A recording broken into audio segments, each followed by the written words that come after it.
एक गरीब आदमी मक्का की गलियों में तपती धूप में मेहनत मजदूरी करके अपनी बीवी और बेटियों का पेट पालता था। जिस दिन मजदूरी कम मिलती उस दिन खाना भी कम पड़ जाता। वो खुद भूखा सो जाता, लेकिन अपनी बेटियों को हर हाल में खाना खिलाकर ही सुलाता। एक दिन ऐसा आया कि उसने पूरे दिन मक्का के बाजारों में काम ढूंढा, लेकिन कहीं काम नहीं मिला। शाम हो गई, मगरिब की अजान उसके कानों में पड़ी।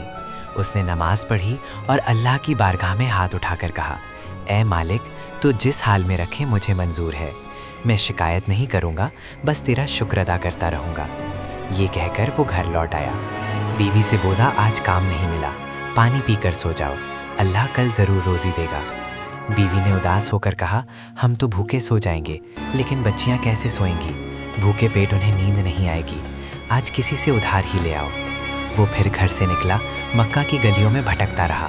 जब कोई रास्ता ना मिला तो रोकर अल्लाह से दुआ करने लगा, या अल्लाह, जितना चाहे आजमा ले, मैं सब्र नहीं छोड़ूंगा। जब वो वापस मुड़ा तो उसे ज़मीन पर एक थैली पड़ी दिखी। उसने उठाकर खोली तो वो सोने की अशरफियों से भरी हुई थी। वो सोच में पड़ गया, घर ले जाऊं? बीवी पूछेगी, बच्चियां भूखी हैं, खर्च करने को कहेगी, लेकिन ये तो किसी की अमानत है।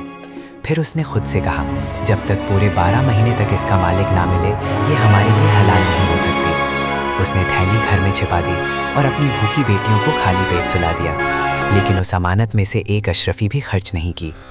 रात को उसने तहज्जुद में सजदे किए और सुबह उठकर फिर अल्लाह का नाम लेकर रोज़ी की तलाश में निकल पड़ा।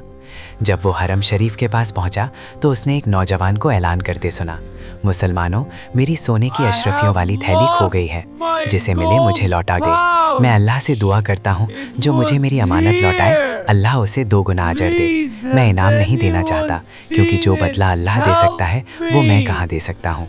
ये सुनकर गरीब आदमी ने हाथ उठाया और कहा, ऐ नौजवान, तुम्हारी अमानत मुझे मिली है, मेरे पास है, तुम यहीं ठहरो, मैं घर से लेकर आता हूँ। जब वो घर की तरफ चला तो नौजवान लोगों से उसके बारे में पूछने लगा।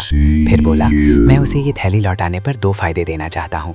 पहला, मेरे पिता ने मुझे नसीहत की थी कि जिंदगी में एक बार 1000 दिनार सदका करना, आज उनकी नसीहत पूरी हो जाएगी। और दूसरा, ये उस नेक इंसान के सब्र, ईमानदारी और अमानत में खयानत ना करने का इनाम होगा।